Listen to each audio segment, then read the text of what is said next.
आदेश आदेश जय माँ कामाख्या। आज की इस वीडियो में मैं आप सभी के समक्ष पुनः उपस्थित हुआ हूँ और आज की इस वीडियो में मैं आप सभी के समक्ष कालिया जिन साधना लेकर आया हूँ। अभी तक इस साधना को एक साधक पूर्ण रूप से सिद्ध कर चुके हैं।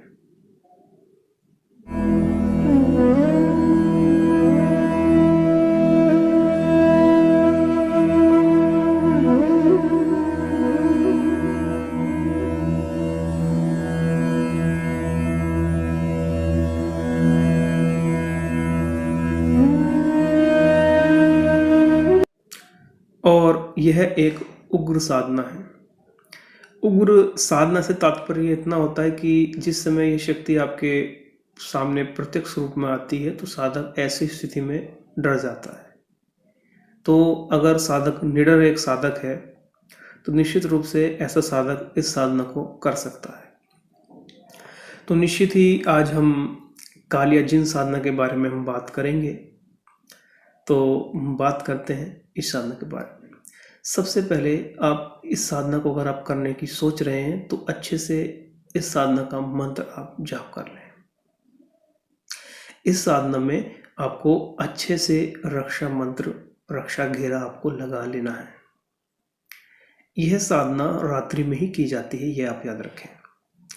इस साधना को आपको बरगद के पेड़ के नीचे यह साधना आपको करनी है। और अगर कोई बहुत ही पुराना प्राचीन बरगद का पेड़ आपको मिल रहा है तो बहुत ही उत्तम रहेगा। इस प्रयोग को आप रात्रि के 12 बजे के बाद से कर सकते हैं और 4 बजे सुबह के या फिर 4 बजे तक आपका यह प्रयोग पूरा हो जाना चाहिए। इस प्रयोग में आपको काले हकीक की माला से जाप करना होता है। इसके अलावा आप अन्य माला भी प्रयोग कर सकते हैं। इस विषय में आप अपने गुरुजी से बात कर सकते हैं। इस साधना में आपको जब आप रात्रि में साधना करने के लिए आप बैठेंगे बरगद के पेड़ के नीचे, तो उससे पहले प्रभु आपको कुछ क्रिया करनी होगी। साधना अगर आपने सोच लिया है कि आपको साधना करनी है तो साधना करने से पहले आप बरगद के पेड़ के पास में जाएं और जो न्योता देने की प्रक्रिया रहती है, अच्छे से पेड़ के नीचे जब आप पेड़ के पास में जाएं तो आप साइड में चप्पल उतार दें, अपने जूते उतार दें और अच्छे तरह से पेड़ के नीचे अच्छे से आप साफ सफाई करें, झाड़ू लगाएं। उसके बाद में आप दिया अगरबत्ती पेड़ पर करें। ठीक है। इससे पहले मैंने आपको न्योते की एक विधि बताई थी जो कि पीपल के पेड़ पर एक शक्ति का प्रयोग किया जाता है, किस प्रकार से उनको न्योता दिया जाता है वो आप वहाँ पर जाके समझ सकते हैं। जब आप दिया अगरबत्ती कर लेंगे तो आप वापस आ जाएं और रात्रि से फिर आप पेड़ के नीचे बैठकर बरगद के अच्छे से सुरक्षा घेरा मंत्र आप लगा लें। ठीक है। इसके साथ साथ में आप एक चमेली के तेल का दिया जला लें और दिए को आप ऐसे रखिएगा कि आपका दिया ना बुझे। आप वहाँ पर 2 पत्थर या फिर कोई ईंटें आप रख सकते हैं जिससे कि आपका दिया ना बुझे। वहाँ पर आप अच्छे से सुगंधित अगरबत्ती आप जलाएं। अगरबत्ती आपकी जलती रहनी चाहिए साधना काल में। ठीक है। इसके साथ साथ में आपको भोग में खीर रखनी है, मीठी खीर। और इस साधना में आपको 10 माला जाप करना है। प्रभु यह साधना मात्र एक ही रात्रि की है और यह साधना दिवाली पर की जाती है। इस साधना को आप अलग अलग तरीके से आप कर सकते हैं। मैं थोड़ा आपको यहाँ पर समझा देना चाहूँगा। इस साधना को आप दिवाली की रात्रि से कर सकते हैं या फिर आप अन्य शुभ दिन पर आप इस प्रयोग को कर सकते हैं।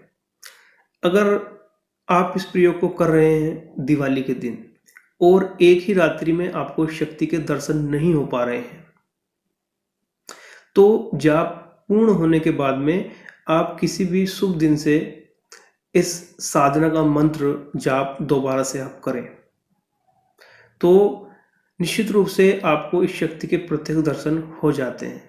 देखिए, अगर दिवाली के दिन में आपको दर्शन नहीं हो पा रहे हैं, फिर भी आपका मंत्र ये सिद्ध हो जाता है।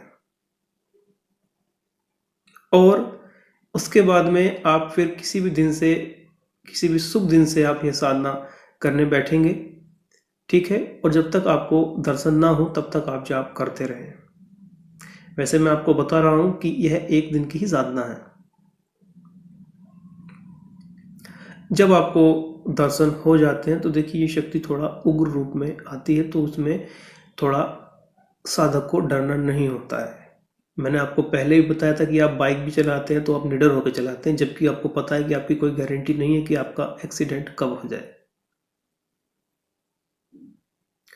तो जब शक्ति आपके सामने प्रत्यक्ष होती है तो यहाँ पे एक चीजें आप और समझ लें। इस शक्ति का प्रयोग, इस शक्ति के द्वारा आप एक ही बार इस शक्ति से कार्य ले सकते हैं। मतलब कि आप एक बार, ये आपकी ये जो कालिया जिन है ये आपकी एक ही इच्छा पूर्ण करता है।